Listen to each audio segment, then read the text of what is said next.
3 is here and another episode of Severance has arrived. Now they named this one Who is Alive? This is another good one. For those of us who wanted more Dylan backstory, your wish has been granted. We also get more on those goats from the first season, and Dr. Ragabi is back in a big way. Now as a courtesy, I want to remind you that this episode breakdown will be full of spoilers. Spoilers galore, so please be advised. Before we begin, as always, a big up to the channel patrons for holding it down and making this stream possible, and a warm welcome to the newest members: Cass McGann, Sean, Zelda's mom, Haley J, Angela Quach, Caristina LaFay, Skyfish9401, and Kenneth Chang. I just want to say that I truly appreciate your generosity, and I hope you look forward to seeing your name in the closing credits of every video I drop. Now alright tinfoilers, you know what comes next. It's time to dive. Now if you've been around for a while, you know this channel is always in a state of flux. I like to experiment and try different things, so I'm going to cover this episode one event at a time rather than chronologically. It should be easier to follow this way, and it's also easier for me to talk about it. But we got to start somewhere, so let's begin with the opening thread. Cobel, gone and back again, and then gone again.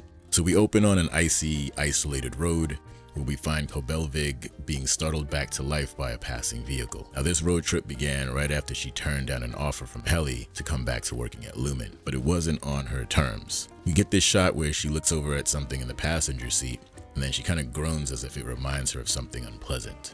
A few scenes later, and we see her again, but still on this lonely road.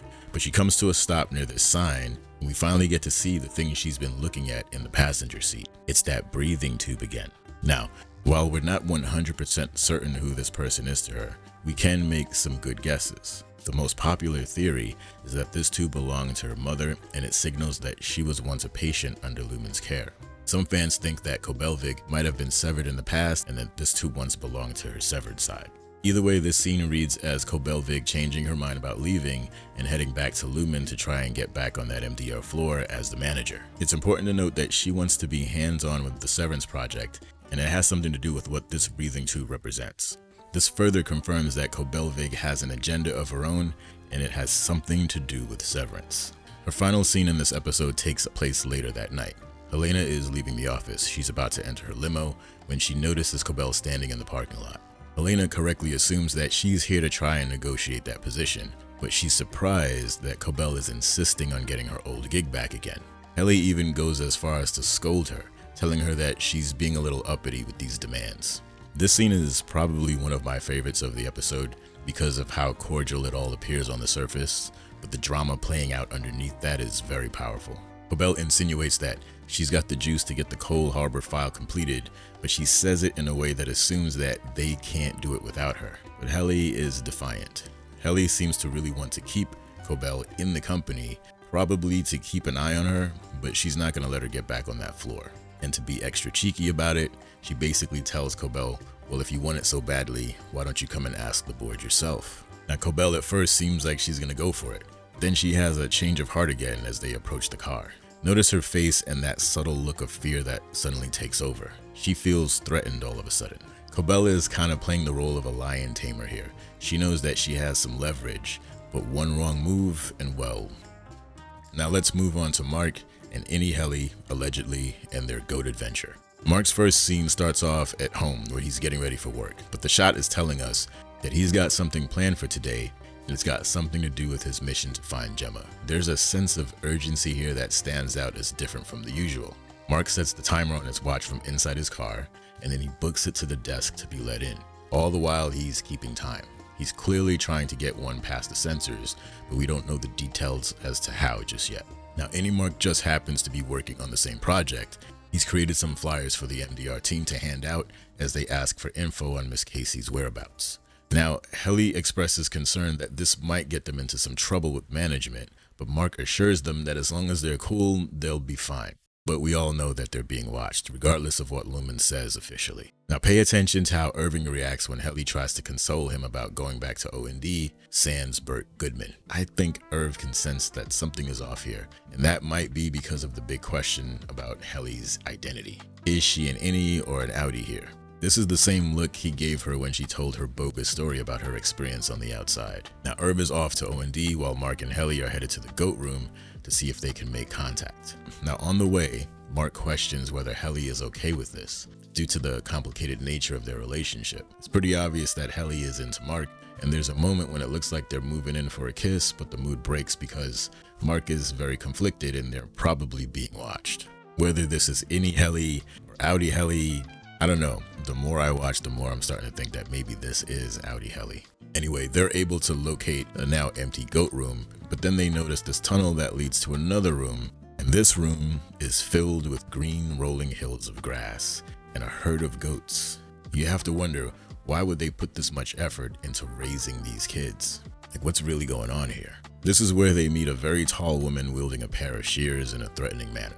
I think we can attribute this behavior to the weird rumors that are probably intentionally being spread that make the different departments fear each other. It's way easier to control the innies if they're self-segregating. But this woman thinks that Mark and Helly are there to kill her. But we learn that this department, called the Mammalian Nurturable, which sounds like corporate speak for animal handlers, are in charge of the goat rustling. So I'm not going to call them Mammalian Nurturable because that's a mouthful. So we're calling them goat wranglers from now on. After they're able to calm things down, they sit down in her office and Mark starts questioning her about Miss Casey. Now, at first, she stonewalls them and tells them to leave. She even threatens them by calling in the rest of the goat wranglers for a scuffle. Now, we learn a few things here. Miss Casey apparently worked with this department as a wellness instructor in the same manner that she did with MDR, but they believe she was retired. Before Mark and Helly are able to leave, they are asked to show their bellies. This is because they want to confirm whether they have pouches or not. The same nonsense story that O&D believed. One thing we should take note of is how the uniforms look halfway between office attire and farmhand clothing. So let's move on to the Irving B story thread. Now remember, he's been tasked with taking that flyer to O&D to try to get information on Miss Casey. Now before he leaves, he stops at Dylan's desk to let him know that he's recreated the painting as a drawing, the one of the hallway. Now he wants to locate it, but he wants Dylan to come with him. Now Dylan wriggles out of it, citing stealth as a reason, which is of course ridiculous. Dylan is trying to get out of helping him, and we're reminded of why that is when Miss Huang pops up and asks Dylan to follow her. Now we're going to come back to Dylan later because this is about Irv. So Irv's got to go it alone at this point. When Irv finally hits O&D, he's immediately reminded of Bert's absence. Felicia enters the scene, and she's genuinely happy to see him. Later on, we see them catching up and talking about Bert. Irving decides to share something with her. It's the flip book of drawings of Bert. But as she's going through it, she notices the picture of the dark hallway and she recognizes it immediately. But she calls it the Exports Hall, which is a very interesting choice of words. I think that Irving may have done this on purpose, hoping she would give him a clue. But either way, Felicia tells us that they used to send people through this door with shipments. Probably items they printed in large amounts by the way she describes it. But she mentions that things changed and now they send a guy, indicating that perhaps they haven't seen what's going on the other side of that door in some time. Now this takes us back to what Petey said about people living down there. For all we know, there could be a small village hidden in Lumen, and that's why O&D is so massive. They've got to make a lot of stuff. Irv asks for directions to the hall, and it looks like Felicia is about to tell him, but that's when the scene ends. I cannot wait to find out if she does, and maybe we get to find out what's going on with that door this season. Let's talk about Milchick's gift. So we're checking in on Mr. Milchick here, and he starts out his scene in the episode by entering the 7th floor to find Mark's semi-inflated balloons hanging in the hallway. The next thing he finds is Natalie, and she's been waiting for him in his office. This is not going to be a good day. Natalie is here on behalf of the board as usual, and she wants to congratulate and praise Milchick, but also give him a gift. And when I say gift, I'm talking about the type of gift you never asked for. You know, kind of like getting socks for Christmas. Natalie says that the board wants him to feel appreciated and connected to Lumen. He's then presented with a collection of known paintings depicting Kier's life and Lumen's history/lore, but it's with what I'm assuming is Milchick in place of Kier. Now, I should also mention that Natalie says she got the same gift when she took her current position. This is a wild gift. Now it's obvious what they're hitting at or what they're trying to say here. This is about the disingenuous way that companies perform a kind of hollow inclusiveness. It comes off as out of touch and condescending, and you can tell that Milchick is mortified, but he maintains his composure long enough to pass the test. Notice the pivot in Natalie's mood when the call ends with the board and it's just her and Milchick. You can see her empathizing with Milchick despite the big fake smile she struggles to keep up. She understands just how much this hurt him because it probably hurt her the same way. But I do like the way this thread ends because it has Milchick boxing this crap up and stuffing it on the highest level of the shelf, up there where he'll never have to look at it again. Now let's move over to Dylan, and he gets a special visit in this episode. So we gotta rewind back to the point where Dylan and Irv are interrupted by Miss Huang, and she asks Dylan to follow her. Now he goes with her, but all the while he's nervously asking her questions, but she doesn't say a word in return. It looks as though they're about to head into that control room where Dylan triggered the OTC, but nope, it's been converted into a visitation area because his wife Gretchen is there for her first visit. This is the reason why Dylan is unwilling to help the others. This secret arrangement with Milchick requires that he be on his best behavior. I'm honestly surprised that Lumen allowed this because it could easily go south, but Miss Huang is listening in to make sure any Dylan doesn't get any ideas. Gretchen is weirded out by the whole thing. Anybody would be. Imagine seeing your partner, but they don't recognize you at all. Now, Gretchen confirms that they have 3 children together and that Dylan took the job at Lumen because he had trouble keeping jobs elsewhere. She says it's because he couldn't figure out what he really wanted to do or was good at doing, something like that. But this job at Lumen seems to be working for him. Now, we might question whether Gretchen is okay with this though. She seems okay with who he is on the outside, but when he calls his Audi a loser, you get the sense that Dylan is really hard on himself. Dylan seems disappointed in his Audi, but he's over the moon about meeting his wife as an innie. Before leaving, she tells him she loves him. He struggles to respond because, yeah, this situation is weird.